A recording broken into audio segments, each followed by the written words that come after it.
Match of the season, 68-69, Stoke City won, Halifax Town won. FA Cup 4th round, 25th of January 1969. The Halifax Courier described this as Town's greatest display in years, and the 4,000 fans who travelled to the Victoria Ground may not wish to argue. Although still a 4th Division side, albeit a good one, Halifax Town belied their lowly status by putting on a performance that many 1st Division sides would have been proud of. The Shaymen actually come close to winning. Stoke City were hardly the biggest name in English football, but they were a useful Division 1 side, having been promoted in 1963. They were in the throes of their golden period, mirroring, in a way, Town's own success over a similar period, reaching the FA Cup semi-finals in 1971 and winning the League Cup the following year, their first honour.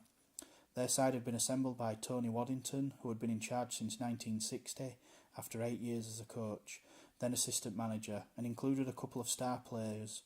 In goal was England's World Cup winner Gordon Banks, soon to be hailed as the best in the world, and in the forward line was George Eastham, formerly of Newcastle and Arsenal, but famed for daring to take on the Football League over freedom of contract in 1961.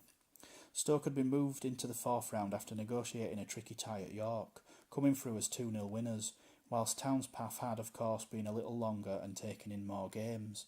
Now the two teams met for the first time since 1953, when Town won 1-0 at the Shay in the same competition. This was a game that Town manager Alan Ball was particularly looking forward to. He had been a coach at the Victoria Ground for 2 years before his arrival at the Shay, but his team selection was hampered by injuries to key players. Ivan Hampton, Jeff Lee and Mick Buxton were all ruled out, so into the side came Mick Megan, playing his first game since victory over Crewe in round 3. Former Manchester United player Mark Pearson had to settle for a place on the bench. It hardly mattered. Town more than matched their 1st Division opponents, with young Chris Nicholl the game's outstanding player. But with Stoke skipper Peter Dobbin headed in for close range from a corner with 10 minutes left, Town's efforts looked to have been in vain. That is until Nicholl backheaded one of Phil McCarthy's long throw-ins for Les Massey to score the equaliser with Banks isolated.